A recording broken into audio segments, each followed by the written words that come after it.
The end of my 40-year marriage didn't come with a tearful confession or a quiet, sad conversation. It came like a thunderclap on a clear Tuesday afternoon.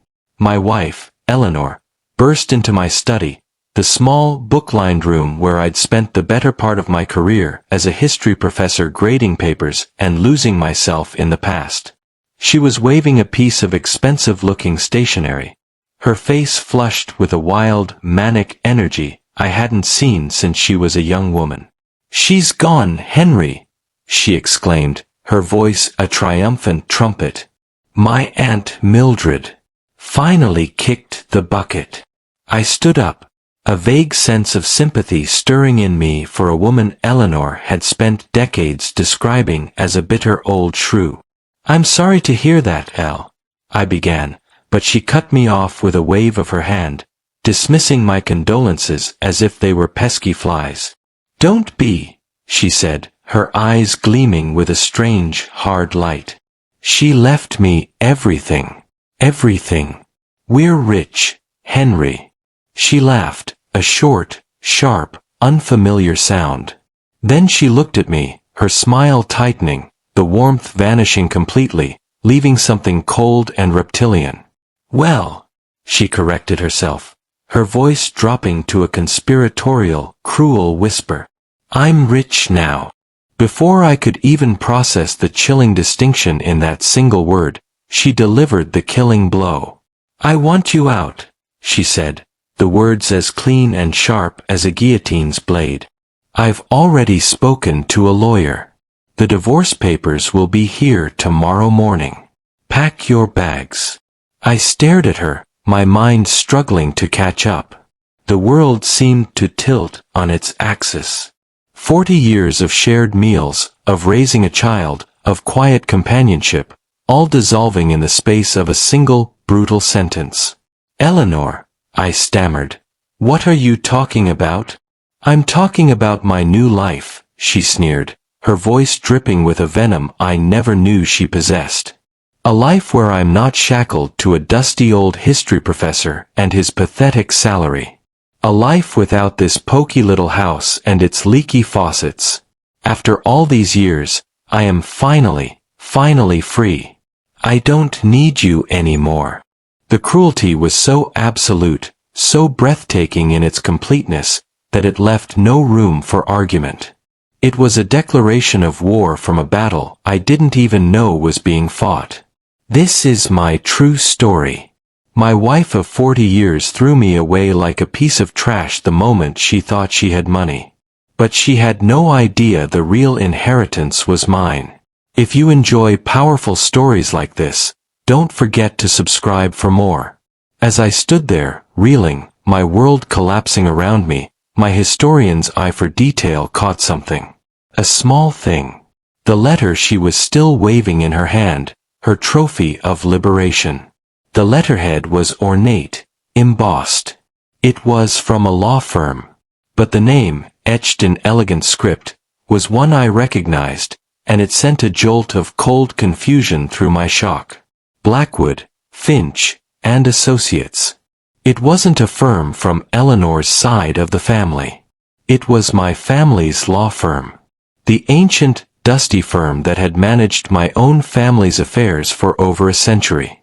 The firm that administered the long-dormant, supposedly worthless trust that held the last remnant of my family's lost fortune, a few forgotten acres of rural land. Why would they be writing to Eleanor about her aunt? The question was a tiny, dissonant note in the cacophony of my unraveling life. A small, strange detail that didn't fit the narrative. And in that moment, a flicker of something, not quite a plan, but a strange and chilling premonition, began to form in the quiet, methodical depths of my historian's mind. Eleanor saw the look on my face and mistook it for pathetic pleading. "Don't even think about it, Henry," she spat. "There's nothing you can do. My lawyer said it's all ironclad. Now, get packing."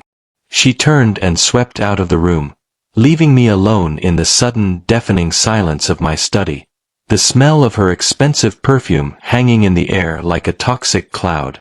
I was a man adrift, my past erased, my future a terrifying blank. But that one, small, out-of-place detail, the name on the letterhead, was a lifeline. It was an anomaly. And as any historian will tell you, the key to understanding the truth often lies in the anomalies. The next morning, the doorbell rang at precisely 9 o'clock. Eleanor ushered in a slick young man in a suit that was too tight, his smile as artificial as the polished veneer on his shoes. This was her lawyer.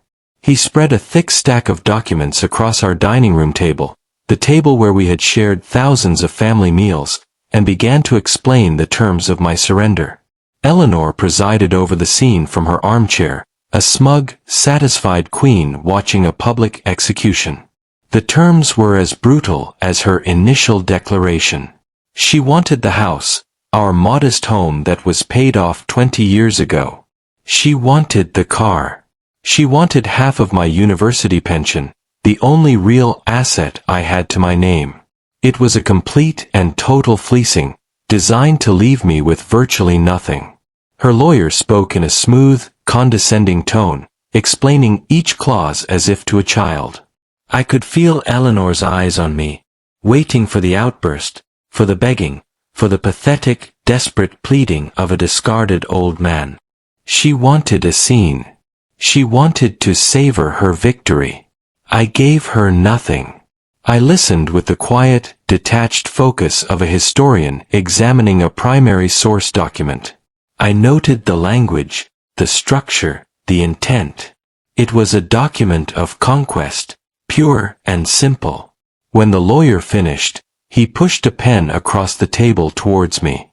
If you'll just sign here, and here, Mr. Miller, we can conclude this unpleasant business. I looked at Eleanor. Her face was a mask of triumphant expectation. She was leaning forward, her eyes bright with a cruel, hungry light. I took a deep breath. I picked up the pen, and I calmly, deliberately, signed every single page where he indicated. I didn't argue. I didn't ask a single question. I simply signed away my home, my car, and my financial future. The silence in the room was thick with Eleanor's stunned disbelief. This wasn't the victory she had imagined. The lack of a fight, the absence of my pain, seemed to rob her of her pleasure. That's it, she finally sneered, her voice laced with a frustrated, angry confusion. After 40 years, you're just going to roll over and die? Don't you have any fight left in you? I looked at her, truly looked at her, for the first time in years. I didn't see the woman I had married. I saw a stranger, a greedy, hollow creature I didn't know at all. There's nothing left to say, is there, Eleanor? I said, my voice quiet and even. The calmness, the finality in my tone, seemed to infuriate her more than any shouting match could have. She stood up abruptly. Fine. Be pathetic. I want you out by the end of the day. As I went upstairs to pack a single suitcase with my books, my worn tweed jackets, and a few photographs, she appeared in the doorway of our bedroom. One more thing, she said, her tone imperious. The will reading for Mildred's estate is next Tuesday. My lawyer says it's best if you're there. A formality. To show that you're not contesting anything, that this is all amicable. It makes the transfer of assets cleaner. The transfer of assets. The words hung in the air. I'll be there, I said, folding a shirt with methodical care. She left, satisfied that she had arranged her final piece of theater. But her demand was a gift. It was the final piece of the puzzle I had been assembling in my mind since I'd seen that letterhead. The premonition was no longer a flicker, it was a steady, burning flame. As soon as she left the house to meet a friend for a celebratory lunch, I made a phone call. I didn't call a friend. I didn't call my own lawyer. I called the main number for Blackwood, Finch, and Associates. Yes, I said to the receptionist. I need to schedule an urgent appointment regarding the Blackwood Miller Joint Portfolio Trust. My name is Henry Miller. The name still held some weight in those old, dusty halls. The appointment was made for that afternoon. As I hung up the phone, I felt a strange sense of calm settle over me. Eleanor thought she was the star of a drama about a woman coming into a great fortune. She had no idea she was a minor character in a much older, much more complex historical narrative. And as any good historian knows, context is everything. To understand the trap that was about to spring, you have to understand a little piece of my family's history, a story Eleanor had always dismissed as the pathetic ramblings of a man from a fallen dynasty. My family, the Millers, were once prominent landowners in this state. But over a century ago, through a series of bad investments and tragic misfortunes, they lost everything. The grand manor house burned to the ground. The vast tracts of land were sold off. All that remained was a single, insignificant parcel, a few dozen acres of rocky, undeveloped woodland where the old house once stood. This land, deemed worthless, was placed into a complex family trust, a legal relic passed down through generations, more of a historical curiosity than a tangible asset. It was a reminder of what we had lost. But the story didn't end there. My great-grandfather, a stubborn and forward-thinking man even in his ruin, had a business partner, a man named Alastair Blackwood. Blackwood was Eleanor's great-aunt Mildred's father. In the early 20th century, these two men, one with the last dregs of his family's name and one with new money, entered into a peculiar and now largely forgotten type of legal pact.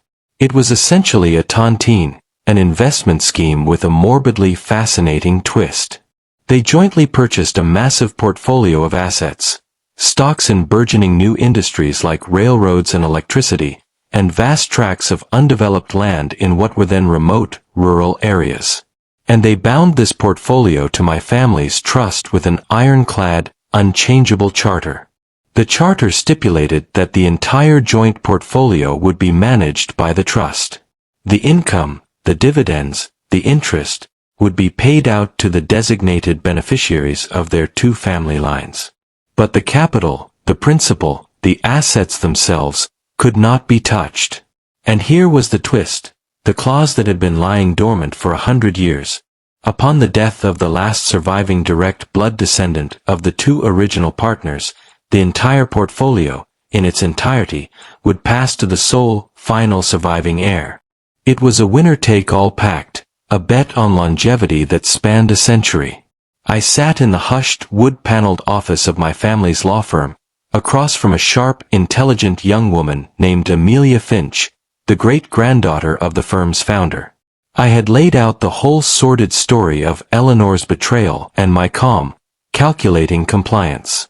Now, she had the old, leather-bound trust document open on her desk. "It's an incredible piece of legal history, Professor," she said, her eyes shining with a lawyer's appreciation for a beautifully crafted instrument. "A tontine is rare enough, but to bind it to a generational trust like this, it's a fortress. It's designed to withstand anything."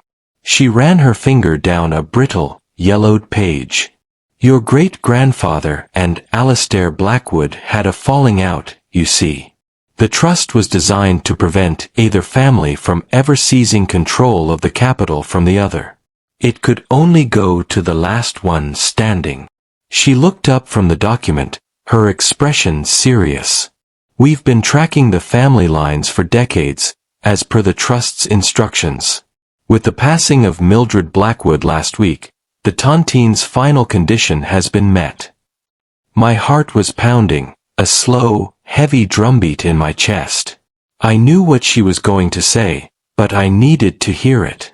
"According to the genealogical records, which are a required addendum to the trust," she said, turning the book around for me to see the meticulously drawn family trees, "there is now only one direct blood descendant left from either the Miller or the Blackwood family line."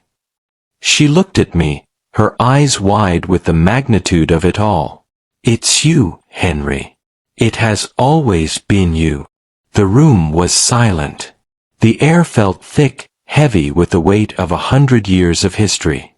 Eleanor thought she was inheriting her aunt's fortune. She had no idea. Her aunt had no fortune. Her aunt was simply the last income beneficiary of the Blackwood line. The fortune itself, the entire, vast, untouchable principal, had been waiting in this trust. Waiting for me. The last man standing. The revelation settled over me not like a sudden explosion, but like the slow, quiet dawn I had been waiting for. My wild theory, born from a name on a piece of letterhead, was true. Amelia Finch, my new lawyer, began to explain the beautiful, brutal mechanics of the trap Eleanor had just set for herself. Eleanor is not Aunt Mildred's heir in the traditional sense, Amelia explained, her voice humming with a lawyer's excitement at a perfectly executed legal maneuver. Mildred had no personal estate of any significance. Her entire lifestyle was funded by the income generated by the Blackwood-Miller joint portfolio. The letter she received was from us, informing her that as Mildred's next of kin, she would now inherit Mildred's position as the income beneficiary. But that's all. The income, not the capital. She leaned forward, a predatory gleam in her eye. The true inheritance, the final ownership of the entire capital sum, which our preliminary valuation puts at somewhere north of $40 million, defaults, by unbreakable charter, to you, Henry. And only you. The number was so vast, so astronomical, it barely registered. It was a historical abstraction. What registered was the sheer, poetic justice of it all. And then, Amelia delivered the masterstroke. Here's the brilliant part, she said, a slow smile spreading across her face. By filing for divorce and having you sign those papers before the will reading, she has legally and preemptively cut herself off from any claim to your impending fortune. Under state law, an inheritance received by a spouse after the legal date of separation is not considered a marital asset. She saw a small fortune and, in her greed to keep it all for herself, she has disinherited herself from a vast one. It's the most perfect, self-inflicted wound I have ever seen.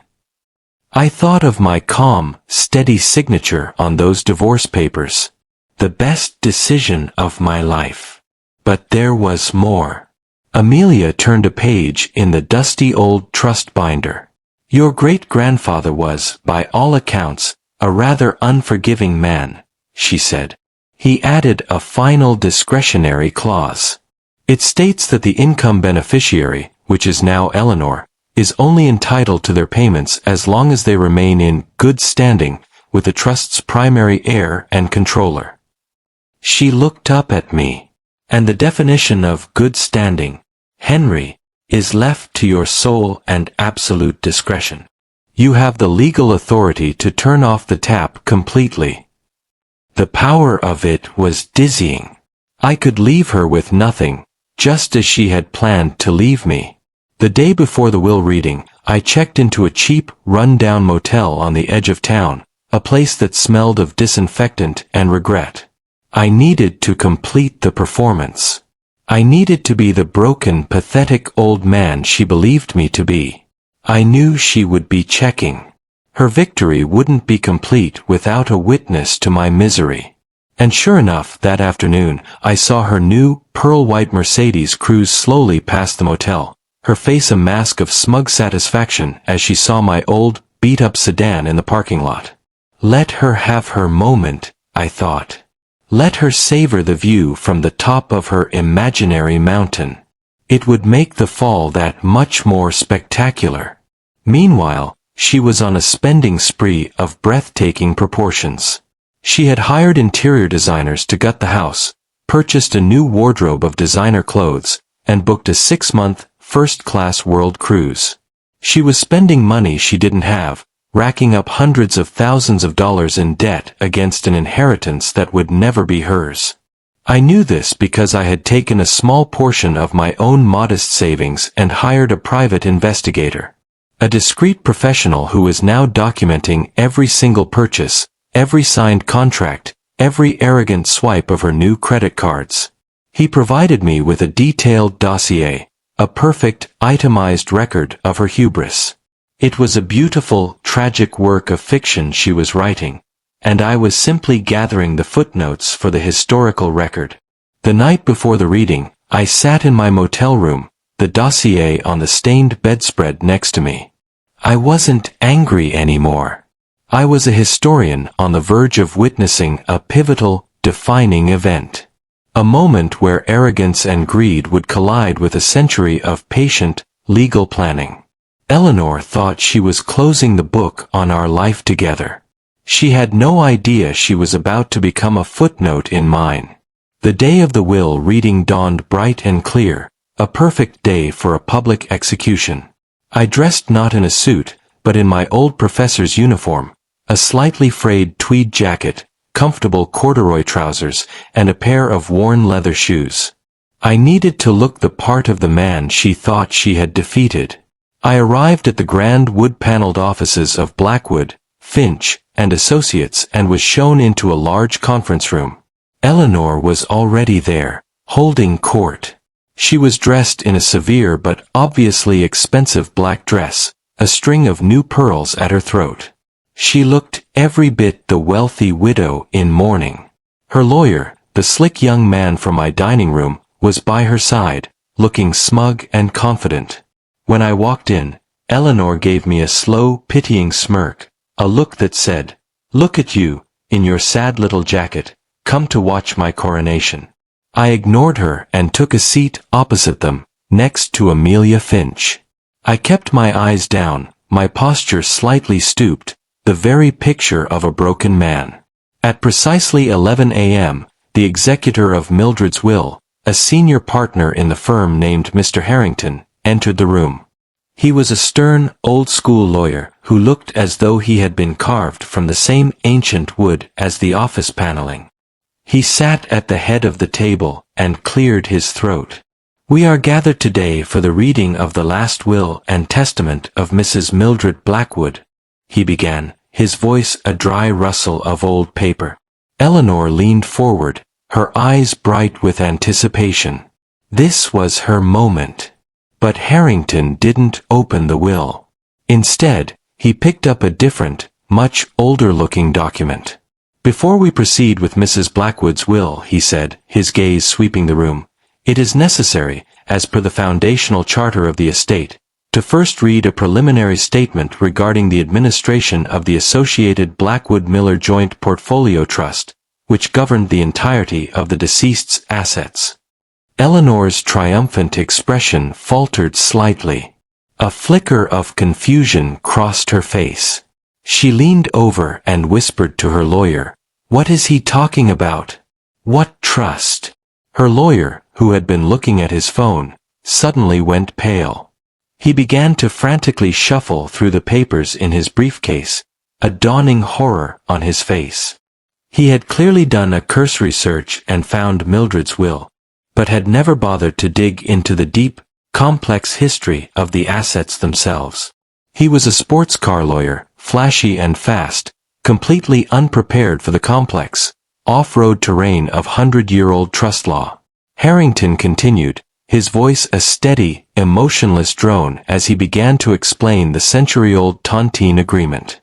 He spoke of the joint portfolio, the unchangeable charter, the income beneficiary status.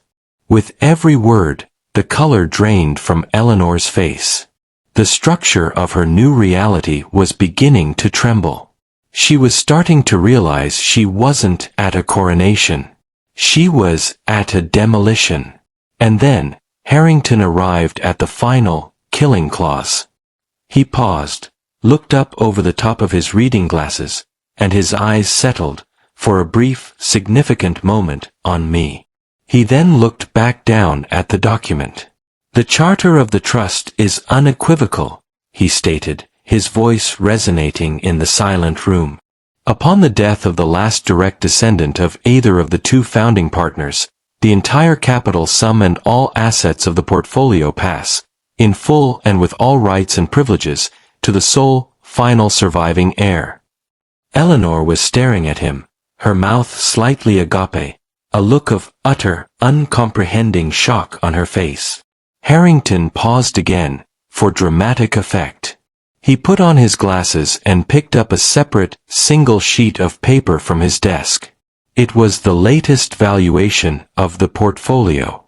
And so, he declared, his voice ringing with the finality of a judge's gavel, with the passing of Mrs. Mildred Blackwood, the full capital, control, and ownership of the Blackwood-Miller joint portfolio, currently valued at. He peered at the paper. $47,800,000 passes in its entirety to the last surviving heir. He lifted his head, and his gaze met mine across the long, polished table. Mr. Henry Miller. The words hung in the air, heavy and solid as granite. $47 million. To me. The silence in the room was absolute, a perfect vacuum. I watched as the sequence of emotions played out across Eleanor's face, a rapid, ugly cascade. First, utter, blank incomprehension. Her mind simply could not process the information. It was as if Mr. Harrington had started speaking in a foreign language. Then, a flicker of frantic denial, her eyes darting to her own lawyer as if he could somehow undo what had just been said. Her lawyer just stared at his hands, his face a sickly shade of gray. He knew. In that moment, he knew he was ruined. Finally, the denial shattered, and what was left was pure, incandescent rage. "No!" she shrieked, the sound tearing through the funereal quiet of the office. She shot to her feet, her chair scraping violently against the floor. "No! That's impossible! It's mine. Mildred left it to me." Mr. Harrington looked at her, his expression one of supreme, unruffled calm. He had seen this kind of meltdown before. "Mrs. Blackwood left you her position as the income beneficiary of the trust, Eleanor," he said, his voice patient but firm. "Which, I must add, is a not insignificant sum. However, the capital, the portfolio itself, was never hers to bequeath. Its disposition is governed by the original trust charter. A charter that is, I assure you, unassailable." "This is a trick," she screamed, her carefully constructed composure completely gone. She turned on me, her eyes wild, her face contorted into an ugly mask of hate. "You did this. You swindled me. You pathetic, scheming old man." I said nothing. I simply met her gaze, my expression calm, my hands resting quietly on the table. My silence was a mirror, and the reflection she saw in it was a monster of her own making. And then, the rage collapsed, as it always does, into desperation. Her entire future, the life of luxury she had already started living, the world cruise, the designer clothes, the smug superiority, it had all been built on a fantasy, a house of cards, and the entire structure had just been blown away. The reality of her situation, the mountain of debt she had accrued, crashed down on her. Her body seemed to crumple. The fight went out of her. And in a moment of pure, pathetic, theatrical desperation, she stumbled around the table, her legs giving way, and fell to her knees on the expensive Persian rug in front of me. She grabbed my hand, her own hands cold and trembling. Her face, stained with tears, was tilted up at mine. It was a grotesque parody of a medieval subject pleading with her king. "Henry," she sobbed, her voice a pathetic, broken whimper. "Henry, please. I'm sorry. I didn't mean it. I was excited. I wasn't thinking. We can fix this. We can tear up the divorce papers. We're still married in our hearts, aren't we? 40 years, Henry. 40 years. You can't just throw that away. You have to help me. I'm your wife. I looked down at her, at this stranger kneeling at my feet, and I felt nothing. Not anger. Not pity. Just a profound, empty coldness. The woman I had loved, the woman I had built a life with, had died on that Tuesday afternoon in my study. This creature, this grasping, desperate shell, was not my wife. I slowly, deliberately, pulled my hand from her grasp. I leaned forward slightly, and in a voice so quiet only she could hear it, I said, "No, Eleanor. You were very clear. You don't need me anymore. You're rich now." I then stood up, adjusted my tweed jacket, and gave a slight nod to Mr. Harrington. "I believe," I said to the room at large, "that we are concluded here." I turned and walked out of the conference room, leaving her kneeling on the floor, her sobs echoing in the grand, silent, wood-paneled office. The door clicked shut behind me, the sound of a book closing on a final, finished chapter. The days following the will reading were a masterclass in schadenfreude, though I found I took little pleasure in it. Eleanor's life unraveled with a speed and ferocity that was almost biblical. My lawyer, Amelia, kept me apprised of the developments with a grim satisfaction. The first blow was the mountain of debt. The creditors, who had extended her enormous lines of credit based on the public news of her inheritance, came calling. When the money wasn't there, they moved swiftly. The pearl-white Mercedes was repossessed from the driveway of our old house in a rather public and humiliating fashion. The deposits for the world cruise and the interior designers were, of course, non-refundable. She was hounded by collection agencies. Her second blow was the divorce she had so eagerly initiated. It was finalized with brutal efficiency. The house she had so triumphantly claimed as her own was now a gilded prison.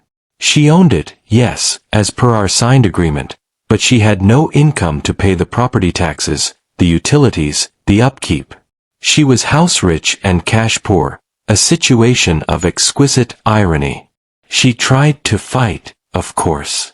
Her lawyer, in a desperate attempt to save his own career, filed a motion to have the divorce agreement overturned, claiming I had fraudulently concealed my impending inheritance. The motion was laughed out of court. Amelia presented the timeline with surgical precision. Eleanor had filed for divorce first.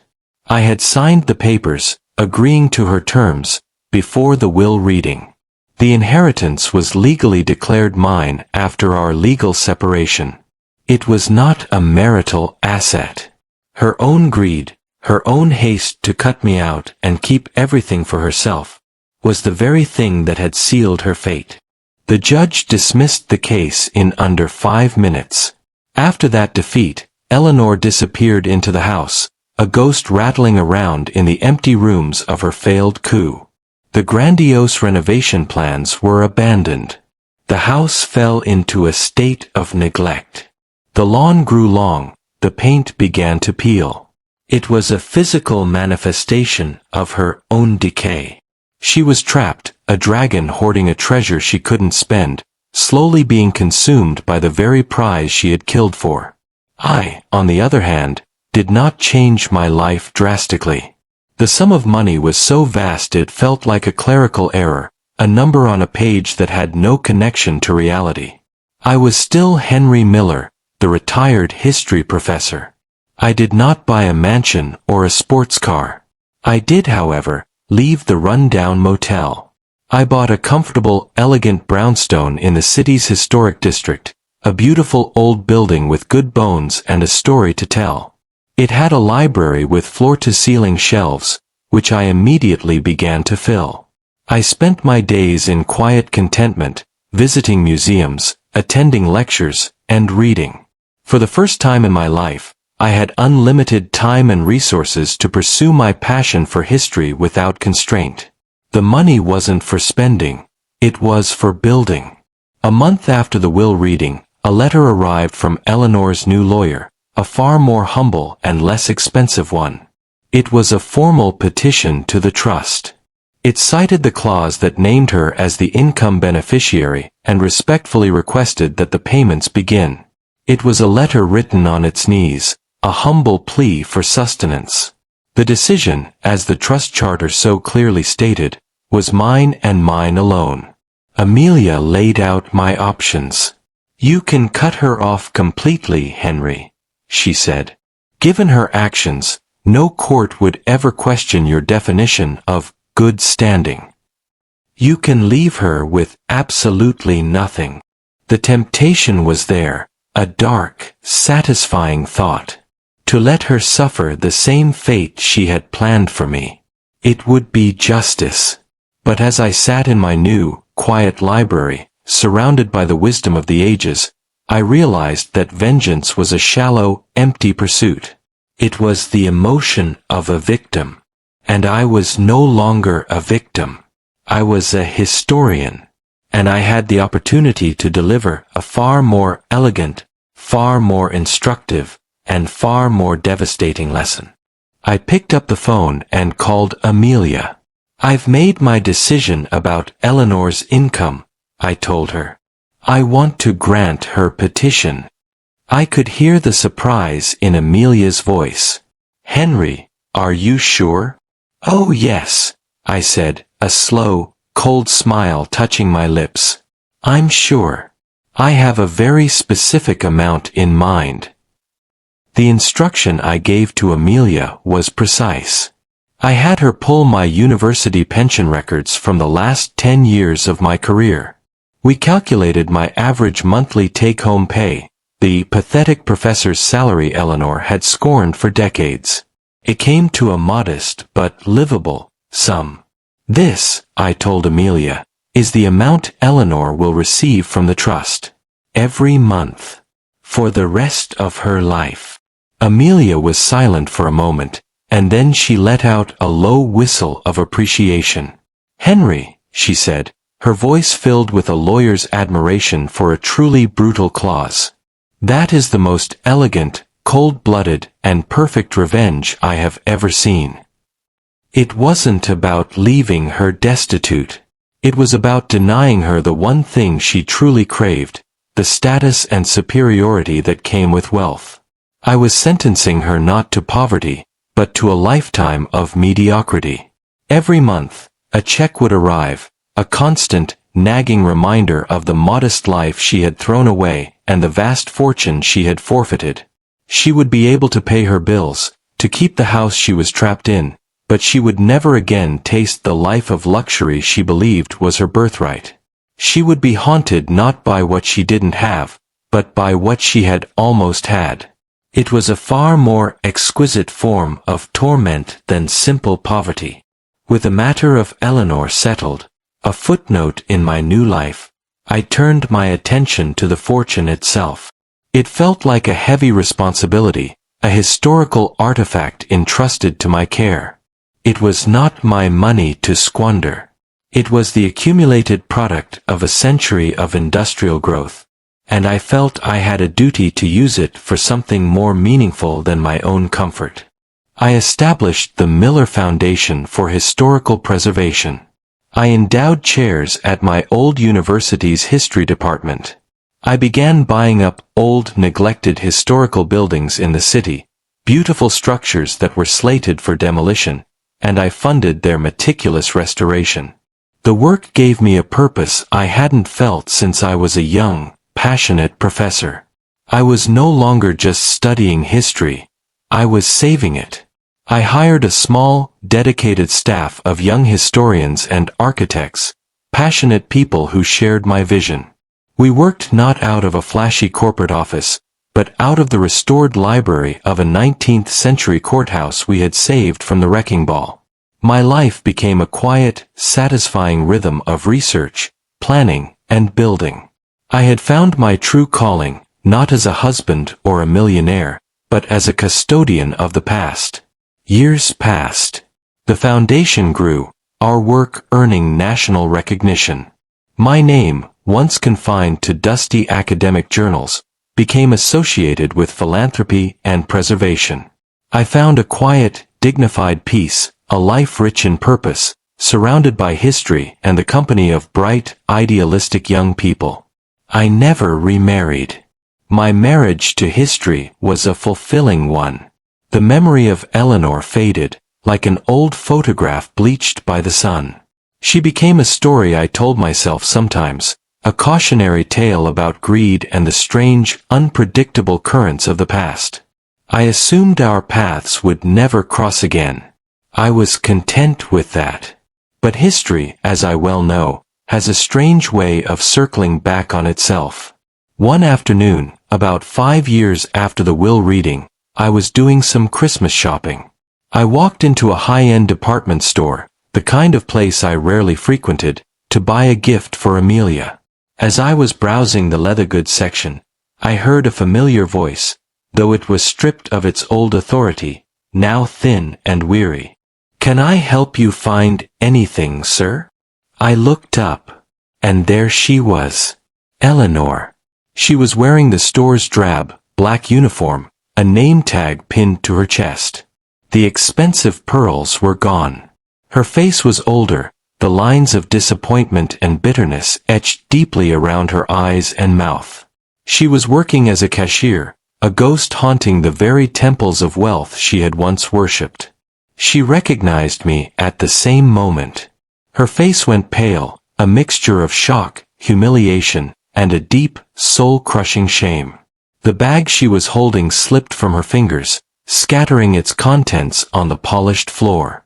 We just stood there for a moment, two figures from a forgotten history, staring at each other across a vast, unbridgeable chasm. The air crackled with the weight of everything unsaid, everything that had been lost. The moment stretched on, an eternity in the bustling department store. I could see the frantic thoughts racing behind her eyes. Would I make a scene? Would I gloat? Would I say something to humiliate her in front of her co-workers? I did none of those things. The rage had been gone for years. All I felt was a distant, hollow echo of a life we once shared. I gave her a single, almost imperceptible nod. It was not a nod of forgiveness. It was not a nod of greeting. It was a final, quiet acknowledgement. A historian's nod to a past event, noted and catalogued. Then I turned, without a word, and walked out of the store. I did not look back. There was nothing more to see. She was a ruin of her own making, a monument to a lesson she had learned far too late. And I, the quiet history professor, was a man who had finally, truly, stepped out of the past and into a future of my own design.